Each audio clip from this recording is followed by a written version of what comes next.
I want to start by asking, I think it's a question that many of us had when we left this film. What on earth did you do to Mark Ruffalo to elicit that performance from him? Because, I mean, he's been suave and funny and delightful on screen many times before, but, I mean, nothing in his CV could have prepared anyone, I think, for that. Yeah. Well, I just set him free. He was ready to go. Like he wasn't ready in the beginning. As he himself has said many times, he was a little bit reluctant, I guess because he hadn't done anything like that. But I think now that I know him better, I think in general he's reluctant to do anything in film.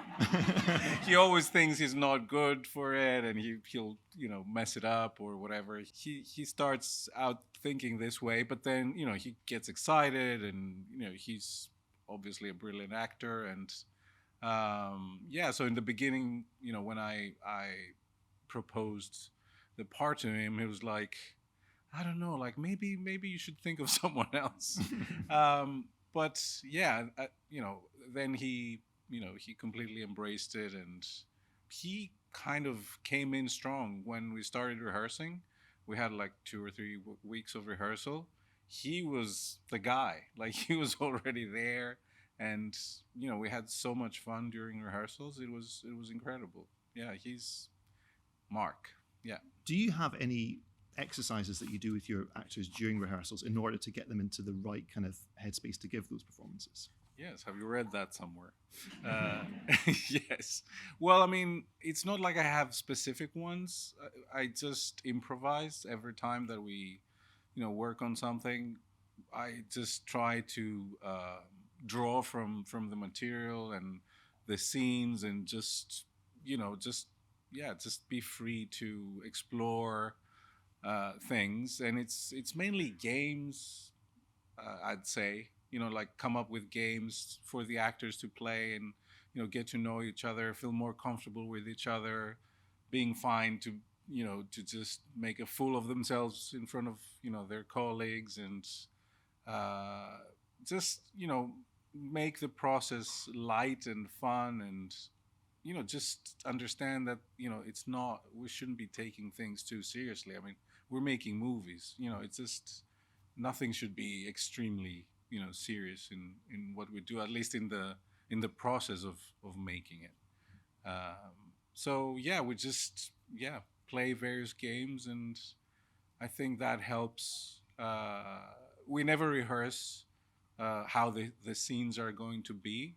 We just include the text in our games, and the actors get acquainted with the text in a very different way. So I think that helps, on the day when we're actually filming, that they've experienced the whole thing, but from a very different angle. And, on top of the fact that they feel very comfortable with each other, and they support each other, and they know they can try things out, and, everyone is there for them and for the movie. So I think that kind of rehearsal process helps, a lot with the actual filming, although we never, try things as we will on the day, as we will shoot them on the day. When you say games, can you explain a little bit what they might involve? I mean, it's not... Well, it's a lot of physical stuff, like from dancing, but like giving them very specific limitations, people copying one person, like as they're walking around, even silly walks, if you're familiar with. That one person would walk a certain way, and there's a line of the other actors following him, and then, they have to copy him, and then the first person changes and goes to the back, and then some other person takes the lead. Voice exercises, but again, not exercises as in, extremely scientific. It's more like, raising the volume of your voice as you speak in a total nonsensical way, and then, the others have to kind of copy the way you spoke, and, just whatever comes to mind that can free up, performance in a kind of nonsensical way. When in your career did you figure out this sort of method for working with people? I mean, because it doesn't strike me as the sort of thing that would, because you directed some ads and some music videos early on, it doesn't strike me as the sort of thing that would be applicable there necessarily. No, I mean, I did some theater in Greece, like a few plays. And actually, that was very beneficial in that regard because, especially in Greece, you have a lot of time to rehearse with the actors, and it's like 2 or 3 months of rehearsal. So you don't have to go in knowing what it is that you want to do and just teach it and then they do it. You can have a very long process of experimenting and exploring various things and kind of building the play as you go. So that showed me a lot of the things that I'm interested in and the things that I'm not interested in, while working with actors. So that was quite beneficial. And then I just, keep trying to apply that in every different kind of project and situation accordingly. You did a production of Platonov in Greece. So that's one of them. And I mean, I really regret not having seen this. There are clips. I urge you, go and scour YouTube for clips of this thing. It is the weirdest production of Platonov you'll ever see. I mean, there's karaoke going on there. It's this kind of Roy Anderson sort of beige hell colorscape, and a lot of dance as well. A lot of dance, yeah. Kind of coming up against what feels like, so Chekhov, it's like kind of has this air of a sacred text. I wondered when watching Poor Things, of course, that book has such a reputation, certainly within Scotland.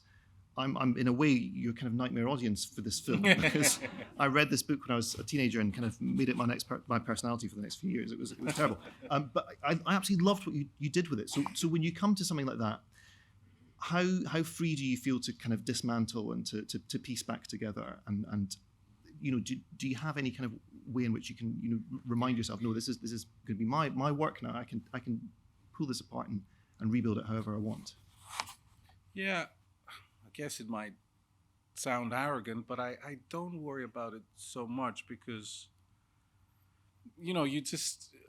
I always had in mind from the beginning that, when you're adapting something, you adapt it because it has certain things that interest you, certain aspects of it you find interesting, but then, you use it in order to make something of your own. So I think it would be kind of a trap to constantly think, how loyal you are to the material or not. So I think I very quickly try to understand what it is that interests me in whatever it is that I'm adapting. Which, by the way, the Platonov play was a David Hare adaptation of the Chekhov text that became almost a dance piece. So there were already like various layers being removed from the original text, which I thought was interesting because, Chekhov is being done like, as we speak, I don't know, like 100 times a minute or whatever. But so, for me, it was find something, unique to it that would draw me to that. And so it was the same with Poor Things. Because as you very well know, the story of Bella Baxter is told in the book by all these other people, and then there's a part of the book which is a literary device that kind of takes away all that from you and gives you a different side of the story. But what I was drawn to was the character of Bella Baxter. So from very early on, I knew that I wanted to shift it in a way that it's her journey and her story, and never doubt that's reality. Well, a true story, as we all know, and as Emma says all the time, the true story of Bella Baxter. But having made that decision, then it's kind of easy to say, okay, what to find and identify what it is that you can keep from the book and where you can just veer off and deviate and make your own thing. Mm-hmm. I mean, given that all these decisions are driven, they come from such a personal place, have you been surprised at how warmly received Poor Things has been by such a wide audience? It doesn't kind of strike me as the film that you would make and then sit back and think, now here's something the whole world will enjoy. Yeah. Well, I have been surprised, and actually, we tried to shoot another film quickly after we we finished, because I said like after those films, like I probably will never make another film for a while. So let's just get going with stuff. So we've already shot another film that we're editing now.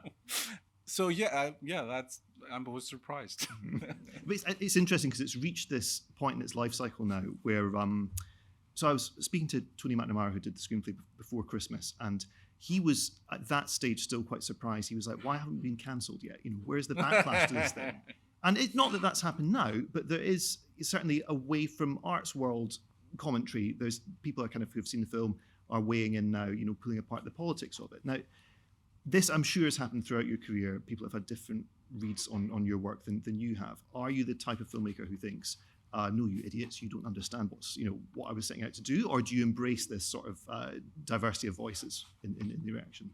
Yeah, of course, and I've always tried to allow the space in how the films are structured for people to make their own minds about things and try and figure out even parts of the story or the reasons why, and of course that also allows for very different understanding and comprehension of the material, the story, and I enjoy sometimes even listening to all these different kind of perceptions of the work. Mm-hmm. And I think it also, what's interesting about it, I think it tells a lot about the people who watch it rather than the film itself. So I think that's the interesting part. When you create something and you just put it out there, it doesn't really matter in the end what you think exactly it is and what your intentions were. It's up for the people to just make whatever they want with it. And that's the interesting part of this kind of interaction. Otherwise, if you just said like, this is what it is, and don't even dare of seeing it as a something else, then I don't know what the purpose of this whole dialogue would be. Mm-hmm. So we should do the therapy part of this now and Sure. go back to your childhood. Yeah. So you were born and raised in Athens, right? Born and raised. Yeah. When you look back on your childhood, does it have this kind of if say you were going to be making a film about your childhood, can you picture your neighborhood in this very kind of cinematic grace and splendor or anything, or did it feel quite removed from what you do now?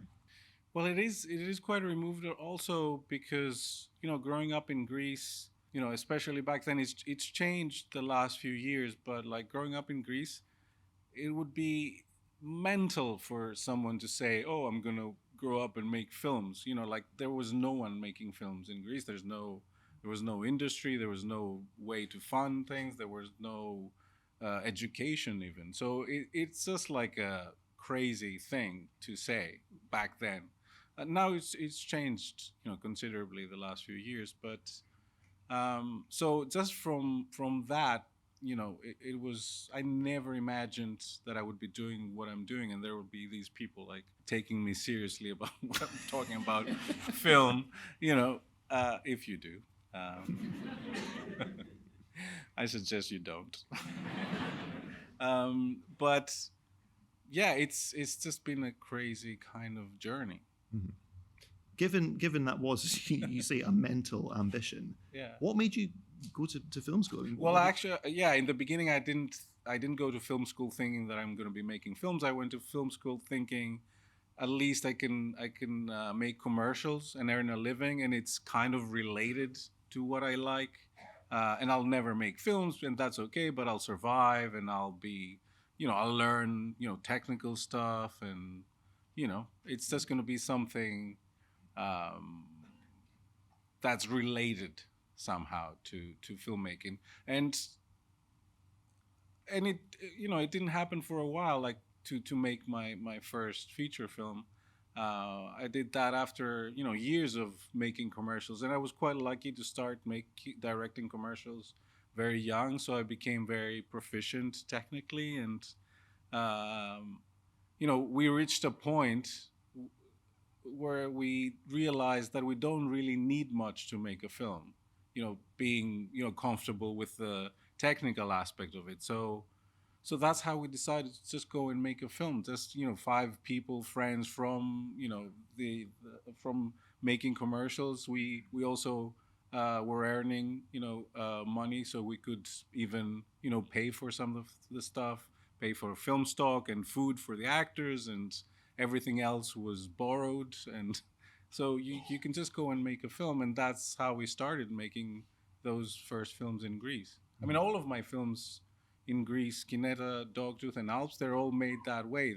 They cost around 200,000 euros, which we paid, and some production companies that we work with making commercials paid for some stuff, and we borrowed a lot of things, and that's how we made them.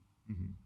We can talk about Kineta in a moment, but I want to skip forward a little first. The film that I think for many of us here will have been our first encounter with your work. So Dogtooth played at Cannes in 2009, where it won the Prix d'un certain regard. It then became this extraordinarily buzzy world cinema release off the back of that. I can clearly remember a friend saying to me, "Oh, you like Michael Haneke, you must see Dogtooth. It's just like Michael Haneke." Now, it's not just like Michael Haneke, but there was an instant sense when watching it, I think, that here is a new voice that you have to pay attention to. And now we're going to watch one of many scenes in the film that does just that. I love the ripple of recognition that went around the room when we started. The second part of that dance, is that flash dance? How many have seen Dogtooth? Huh? It was a big thing when it came out here. Yeah. Yeah, it's flash dance, obviously, yeah. I mean, and the first part is une femme, c'est une femme from Godard's bar scene. His goodness me. It's a very fucked up version of that. Now, I think understandably so, having just seen that clip, your work from the very start has been described as absurdist.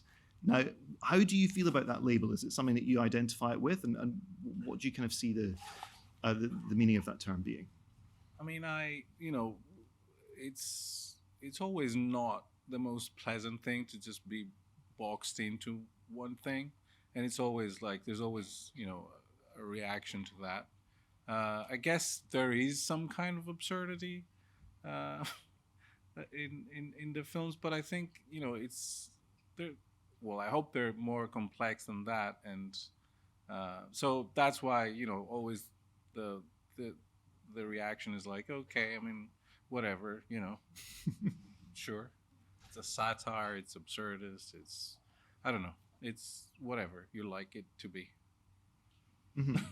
But then I think this using sequences like that and thinking forward to, so for instance with the Lobster, if I was to say I have this great idea for a story, it's about how many have seen the Lobster? Yeah, I mean this is Yorgos Lanthimos in conversation. Take it as read that most people will have seen most films. How many have seen Kineta?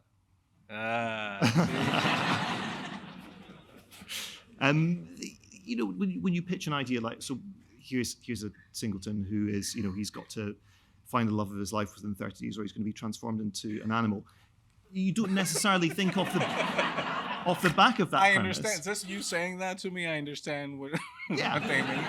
But you don't. But think, to me, the beginning, it's not like that. It's not like because I say it, so it's not. It doesn't sound like that. It just sounds normal. Like we have this conversation with Ephemis, especially that the work we've done with Ephemis, it's all original work. So we've it's things that we came up ourselves. So we just have these conversations and we think they're normal. Mm-hmm.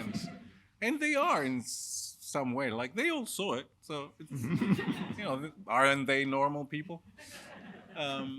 So yeah, it's just I guess when you remove yourself from it and take some distance, I understand why people have the need to like describe it a certain way or make sense of it by using language. But the thing is, the trouble is like language is not always sufficient for any kind of work of art, I'll say reluctantly. Mm-hmm. Yeah. Can you recall what the conversation with Ephemis was that led to Dogtooth? It's usually it's over a long period, so it's not like one day we said like, oh, what about this?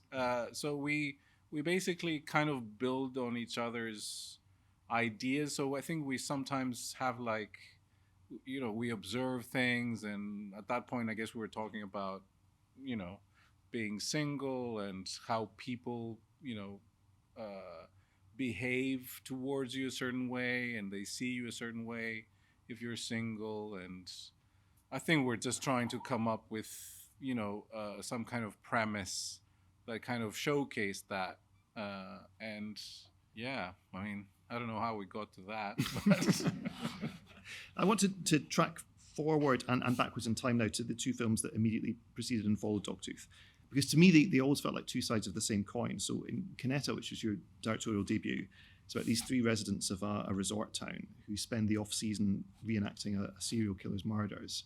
And then Alps, your third film, is about this, I mean, I don't know, what's it? It's about this kind of theatre group that kind of insinuate themselves into recently bereaved people's lives and to play their dead relatives. Now, and both, they're kind of not easy stories to describe, but they both kind of seem to, they're both about sort of confronting and avoiding death and kind of couching it in performance and processing it at kind of arm's length. And I was wondering, do you see them as being connected in that way, or is this me as a critic trying to put things into words that aren't necessarily kind of exist beyond that?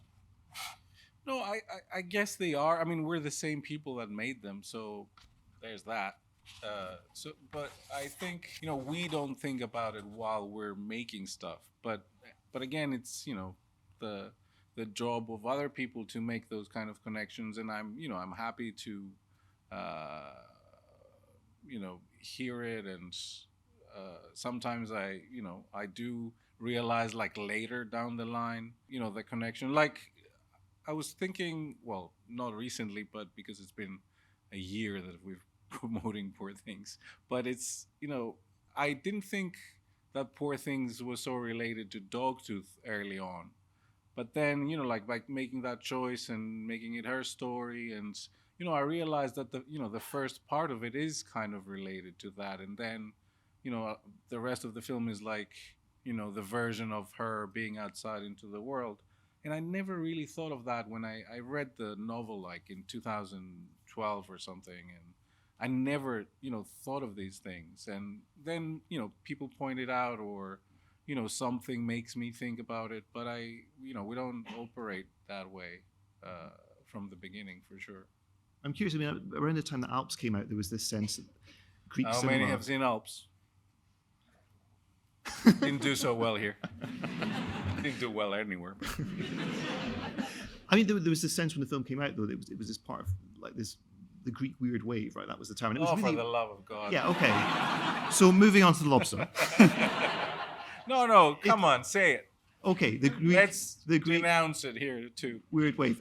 This is just like an easy label for people to say. So, I mean, it was just really you, Athena Rachel Tsangari, and that was it. Yeah, I think it was, there was a couple of films, because as we discussed in the beginning, there were no films really coming out of Greece, except, Angelopoulos, which was, years before and 4 years, but it was a very specific thing, and it was just him, a very particular kind of identity. And all of a sudden, there's these, couple of films that come out of Greece, and, people have the need to label them and make sense of them, and it's different, and it's weird, I guess. So they,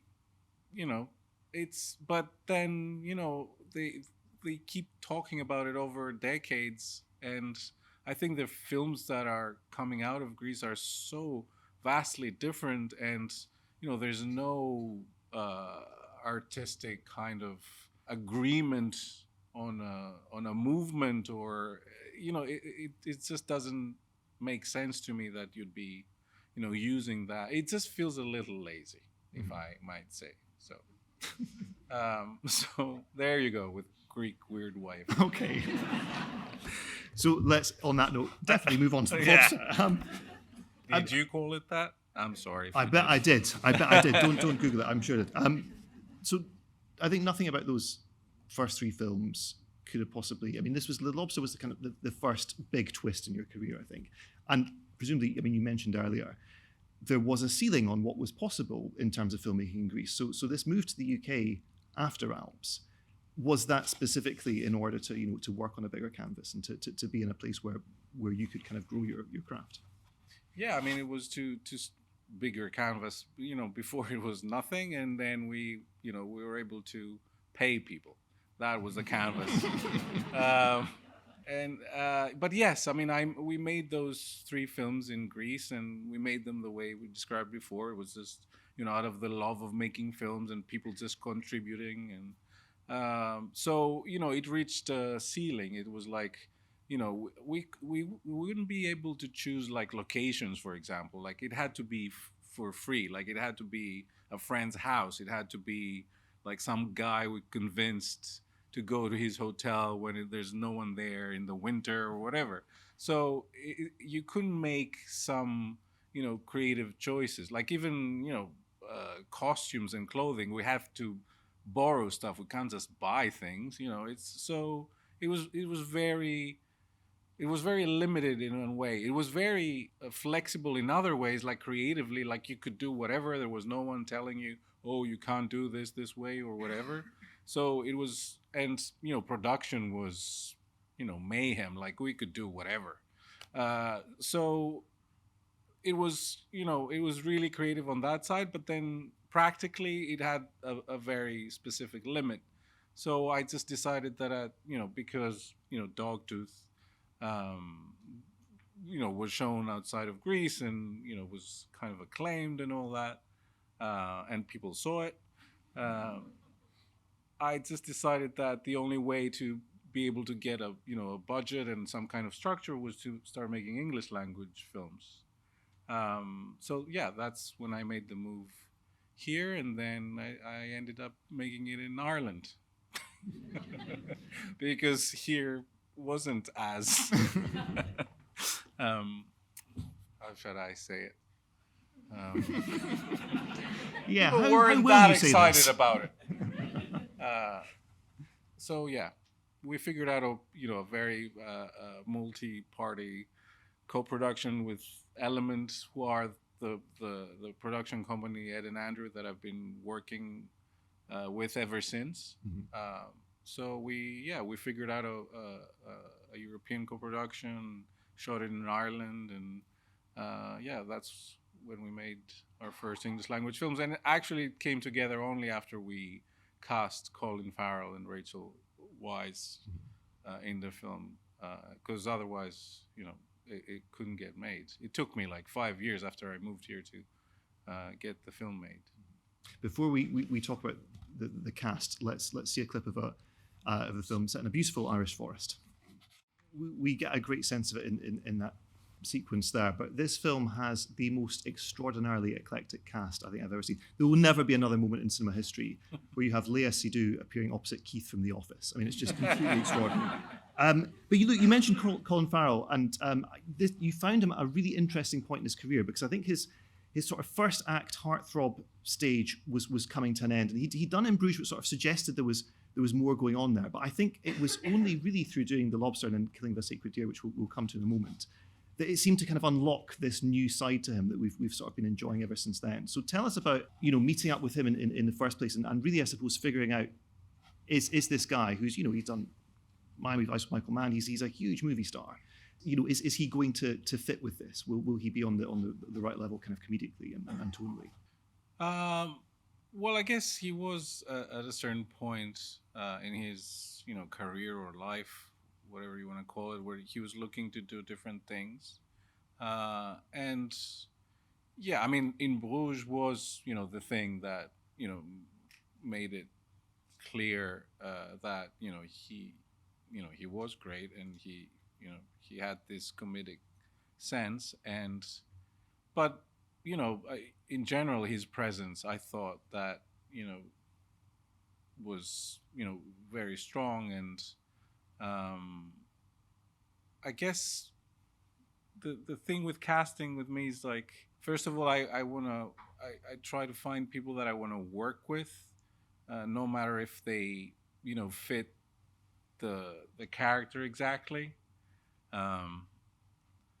That's why he had to gain so much weight, I guess. But it's mostly about people that I want to work with, and then meeting them and seeing if we get along. And as you probably seen most of the people, actors that I work with them again. So that's quite important. So yeah, I mean, Colin was in that place where he was looking to do, more interesting stuff, or whatever you want to call it. And yeah, it's that synchronicity that, he's looking for that. And with, I guess, with Dogtooth, a lot of actors were aware of my work, and you just have to find the ones that are interested, for real. Because that happens, every year. There's like whatever, a new filmmaker that everybody's excited about, and then people like want to meet them, and they offer them the next Marvel thing or whatever. And so it's important to find the people that are actually have this connection with your work and with you as a person. And if you're lucky, like you get it right, and then it works, and then you want to make more things. I remember going into the film thinking, I have no idea how these two are going to remotely tessellate. And then there's a scene at the start where when Colin's just checking into the hotel in the first place, and the receptionist says, would you like to be categorized as a heterosexual or a homosexual? And then he talks about this gay experience that he had at college. And then he says, can you put me down as bi? And she says, no, I'm sorry, it has to be heterosexual or homosexual. Which is it going to be? And he does this kind of pause as he's reflecting on, and I just, from that moment on, it's like, I'm in, this is working. It was such a funny scene. He's very funny. Yeah, I mean, goodness, and that's been borne out in the next film that you made together as well.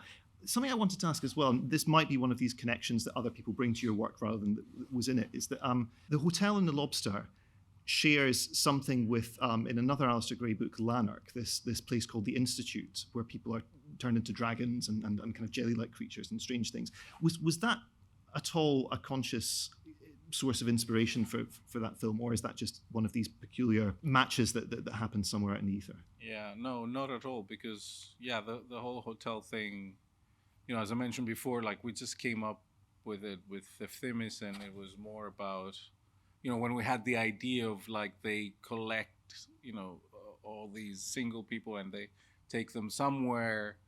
We didn't want it to be a prison, to be, so clear. And, we just came up with the idea of the hotel, just trying to find solutions for the story. So, yeah, no, I don't think there was anything, maybe subconsciously, because I guess I had read it, but definitely not consciously. Mm-hmm. Now, on the point of casting, let's jump forward now to The Killing of a Sacred Deer. I want to show a clip from this that introduced to the world an actor that I think most of us probably hadn't heard of before seeing this film. Once you've seen him in this, and I think perhaps this scene more than any other, he's never forgotten. So let's have a look at this clip now. You all know who it's going to be, right? So my question is, where on earth did you find this Barry Keoghan? Because this is not like Colin Farrell, where, for The Lobster, securing someone like him or Rachel Weisz is going to allow this film to be made. Clearly here you've got Colin, you've also got Nicole Kidman, so funding is fine. But what on earth was the search like for that role, and what was it about Barry that jumped out? Well, I mean, what jumped out is this. I mean, he's incredible. But we saw like hundreds of American kids, I guess, and we had casting directors, all around America, and looking at these tapes, and but yeah, someone sent a tape of Barry, and it was like clear immediately that he was so special, so incredible that there was no question about it. Mm-hmm. And how did you direct him opposite Nicole Kidman? I mean, who's one of the movie stars of her generation. This is a very young guy. He's basically on a film of this scale, completely untested. How do you calibrate the set so that you've someone like him is going to feel at ease to give that kind of extraordinary performance, but also it's going to work for someone who is such a veteran? Well, I mean, Nicole is extremely generous as well, and she really loved him and appreciated him, and that helps a lot. On my part, it's just I'm thinking back to it. I don't do it consciously, but I never thought about these things that you were saying. Like, it's Barry and he hasn't done anything, and it's Nicole Kidman.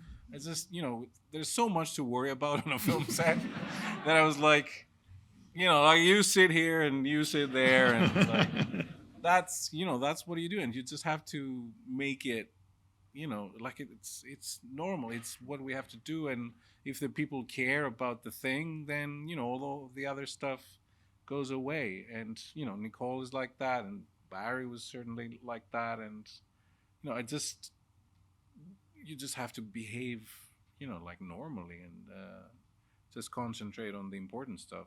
And with actors that special and that talented, I just try to give them space and make them feel like they can they can breathe, and they can do stuff, and they can try stuff, and they're safe in the environment. And that's what directing is on my part. It's not like tell them how to do it. I would have no idea to tell them how to do what they do. I mean, like, how do you tell Barry to do that monologue that way? It's just like him. So you just need to allow to create the circumstances and the atmosphere so that he's free to just do what he does. On that point of atmosphere, I mean, I think this is The Killing of a Sacred Deer is by far and away your cruelest film, and in fact, it was the first time I think we spoke was after I saw it. Funniest or what? Maybe it's your funniest as well. I don't know. I mean, I remember we spoke for the first time after I'd seen that, and I was dreading meeting you because I thought, what on earth kind of person comes up with this stuff? And actually, it turns out you're very pleasant. That's what Emma said. Like when she met me the first time. Where is she? Oh, she's there. Do you have in your mind when you're telling? I mean, I suppose that story in particular. Do you have a sense of how you want an ideal audience member to react to it, or is it more about your reaction and then how it lands in the world is its own thing? Yeah, I mean, how can you predict? People are so different, and as you were saying in the beginning, like they perceive things in such different ways. So there's no hope in saying like I'm gonna make it so bulletproof that everybody's gonna react in a specific way. So I never think about that. It's more about trying to achieve a certain kind of tone and a certain kind of balance that feels right to you, like instinctively, and then show it to a few people that you like and trust and see. Actually, I guess I've said that many times, like I don't even care so much about how they react. It's more about how I feel while they're watching it. Like if I'm uncomfortable or if I feel confident or certain things that I just can't get through and it feels forever. So that kind of process makes me understand how I feel about the film, and what parts I need to work on more, what parts I think work and don't. And of course, there are people that I trust and listen to and try things, but it's more important, I think, how you feel when other people are present when you're presenting this thing, rather than intellectualizing too much what it is and how it works. So you just can go by that, and then hopefully people are gonna accept it and engage with it and make their own mind about stuff. So after The Killing of a Sacred Deer, we come to the second major twist in your career, which is that you go on to make a costume drama. What were your feelings about that genre before you came to The Favourite? Because it has such a kind of a rich, particularly in this country, of course, such a rich heritage. Yeah. Well, I mean, there had been some that were special and but I mean most of it, but that's, I guess that goes for any kind of genre. A lot of it is so generic and just not very interesting to me. And I guess seeing that opportunity just made me think that I try something different, and just try something different. Because I mean, I think you always, I mean, I'll speak for myself. I always try and like shift, even if certain things are similar. I do need to find the elements in them that make me feel like I'm doing something different, something new, something as original as you can do. But of course, it's near impossible to do that. So I think the costume drama just presented this challenge that to see if I could make something that felt my own within the genre. Mm-hmm. And I love that from the very start of The Favourite, you're kind of suggesting maybe this is going to be this kind of film, and maybe it's not going to be. And then there's this great moment where Emma's just been thrown out of the carriage and she's been led into into the palace, smelling horrendous. And I think that the serving woman says to something, yeah, people shit in the streets around here. Political commentary, they call it. And it's like, okay, is this going to be satire or is it not going to be satire? What's kind of going on here? But this was your first collaboration with Emma, of course, before Poor Things. She at the time, I think she just won the Oscar for La La Land, and she'd done a lot of American comedies like Easy A and things like that. But again, I think a really counterintuitive choice for this role. So how widely did you search around, and what was it that clicked with her? We'll speak like you're not here. Yeah, just like don't listen to this bit. Thank you. Well, the funny thing is, which I tell her and she doesn't believe me, I thought of her for the Lobster as well. I'm going to say it publicly. So I didn't think of her for the Lobster as well. But, she has this this wonderful speech impediment, which feels like a lisp. And that would be, in the world of the Lobster, that would be a very particular characteristic.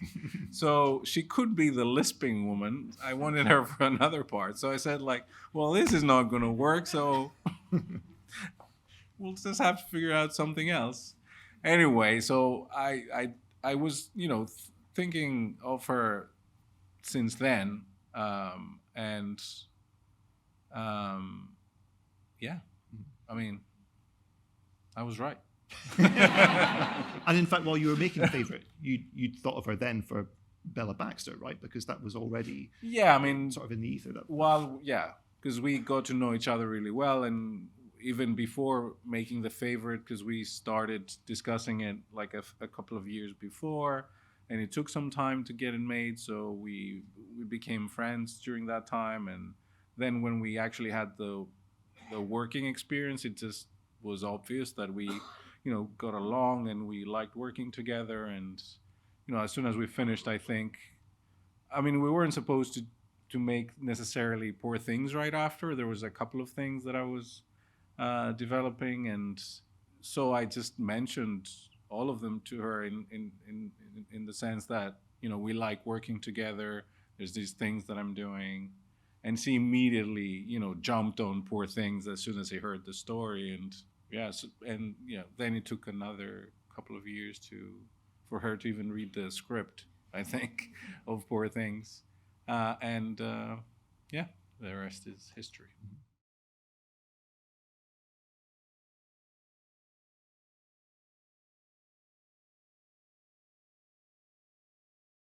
Well, I mean, it's hard to say because I don't really think of the themes themselves. It's more about coming up with the stories and the structures, and just sensing that there's something there that I'm interested in, and maybe it's not exactly the same thing that I just did before. And I think it's after that you realize what it is about, or for yourself as well, because for other people it could be about other things. So it's hard to say what the themes are. I just try to observe, especially I guess we're interested in humans, but I guess most of cinema is. And just, just going in deeper in those kind of societal structures and behaviors and relationships. And I mean, we've just shot this film that I mentioned before, which is like 3 different stories, and it's very different to Poor Things. It's a contemporary film, and it's 3 different stories. And we're finishing the edit right now, and I still can't tell you exactly, what it is about or what each story is about. But I also wouldn't want to tell you like what I thought, the stories are about, because it will just make it so small after I say what my idea about it is. So that's the other thing that I try not to even think about it during the process, because I'm afraid that it will make my choices more narrow. Like, oh, we're into this kind of territory, this theme we're exploring, and then everything becomes about that. While I think and hope that the film is much more about this one thing that may be the prevalent theme, which is obvious to most, but there's all these other things about it, and I try to even myself to avoid intellectualizing what it is about. So I certainly don't think about the future ones.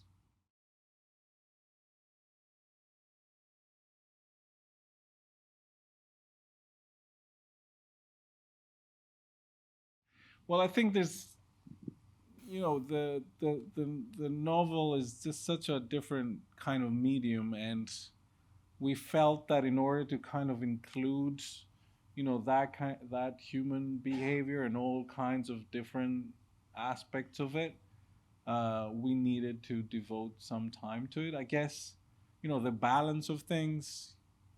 I guess the book has so many other different things, and there's even almost political essays in the film. So scale can vary and seem different. But anyway, like I said before, like our process is like just trying to figure out what feels the right balance for us, and that in order to kind of show that part of her journey, and to be truthful to it, it just felt that that's what we needed to do. And we did discuss with Emma, especially what those things could be, and we talked about positions and things, and we got really practical about it, just in order to show the whole spectrum of humans at it.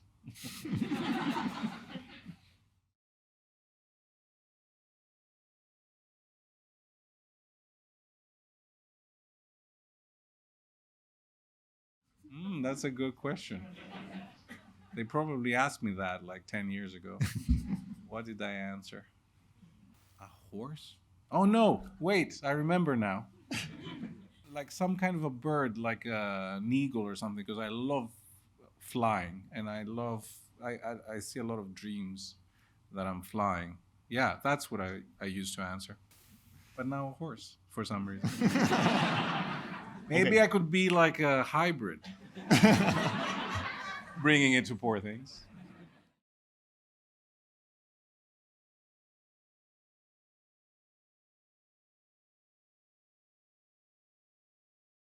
It's very collaborative.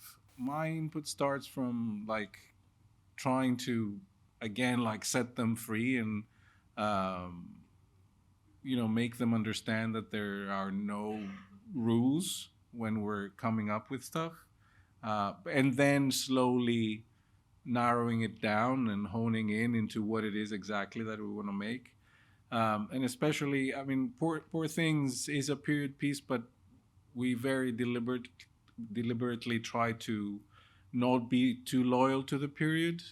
So, discovering what those elements would be that kind of took it out of the period was a long process. But the whole, to design the film, because it's all built in a studio, like 90% of the film is shot in a studio. So we built everything. So it was a very long process in figuring out what that world would be.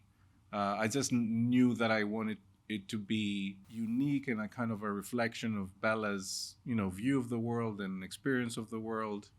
I knew that I wanted us to look into, old school filmmaking, like actually build everything, paint backdrops, but also use modern technology in enhancing that.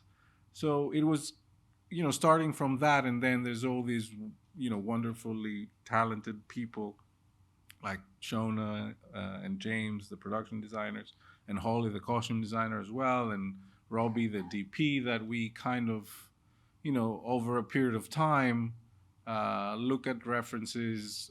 We also did a lot of tests, find fabrics, find textures, find, whatever we could find. And again, with the approach being that, nothing is too much until, we think it's too much.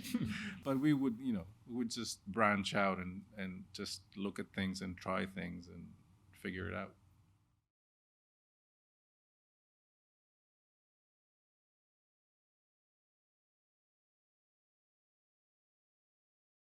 Well, I guess, there's a certain kind of distortion. I get with The Favorite, it started from, kind of looking at, paintings and convex mirrors in paintings, and how the world was reflected in those, and how that distorted the world. And making a film that was all going to be in like these few rooms, it just felt like something interesting to use. And there's a contradiction to it, that it's very wide, so there's a wide view of the world or the room or whatever, but at the same time the distortion kind of makes it feel like it's closed, so there's an end to everything that you kind of see. And that makes it also claustrophobic, although you do see a lot. So there's that contradiction, I think, that interests me. And then, is like building on that when, we started making Poor Things, and, thinking of the approach to that, which is slightly different. And then we introduced also that circular lens, which is, sorry for the technical stuff, but it's a 16 millimeter lens that doesn't even cover the whole area of the film. That's why it has this black vignette around it.